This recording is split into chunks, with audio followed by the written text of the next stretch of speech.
Today I'm telling you the personal story of my friend Michel to commemorate the day 80 years ago that changed the lives of his family forever. The Storschaft family consisted of Papa Abraham, Mama Fega, son Marcel and daughter Hélène. They lived in the 15th arrondissement in Paris, where there was a small Jewish community.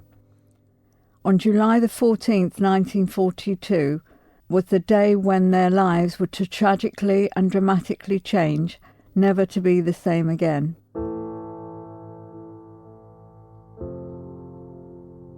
Vega was 4.5 months pregnant when, on the morning of the 16th of July 1942, 2 French policemen in civilian clothes arrived at the apartment to tell Vega and Abraham to prepare your things, we'll be back in 2 hours. This was a signal of impending doom, and they could and maybe should have run away. But where does one go? When the men returned 2 hours later, the couple were waiting for them with their bags packed. They were marched to the Velodrome d'Hiver, the winter sports stadium known as the Vel d'Hiver, witnessed by the neighbours who knew Abraham well, as he had resided in that apartment for 20 years, but none of them protested.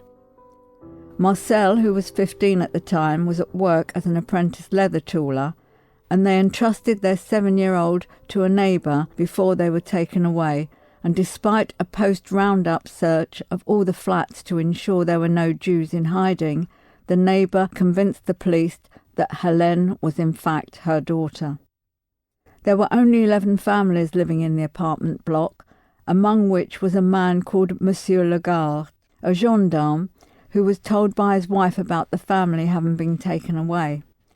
Leaving on his uniform, he immediately went to the Vel d'Hiver, identified Vega and told the guards that she had been arrested in error because she was French, which was not true, and pregnant, which was.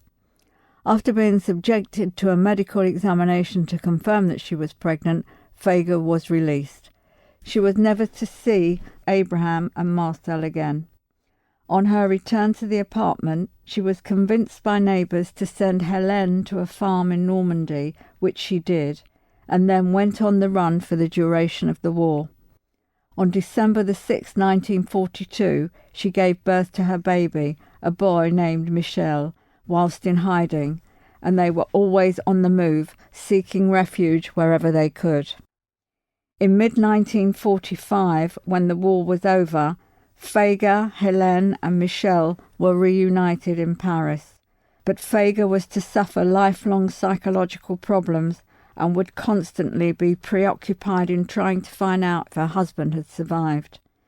Michel had a very difficult early childhood in hiding, and a difficult upbringing per se because of the lasting effects the experiences had on his mother. You will appreciate that in the short time I have, I cannot tell their entire story, but the ending is this. Abraham the father was murdered in Auschwitz in November 1942, and will never have known of Michel's existence. Marcel the son was betrayed to the police by a neighbour and was gassed at Auschwitz one day before his 17th birthday on February the 13th, 1944. Hélène, now aged 86, emigrated to Israel in 1958, where she married, had 3 daughters, all of whom married and had children. So Hélène is now the proud grand-mère of 8 grandchildren and 1 great-grandchild. Vega, who died in June 1997, and Michel remained in Paris, where he still lives, and will hopefully be listening to me telling his story.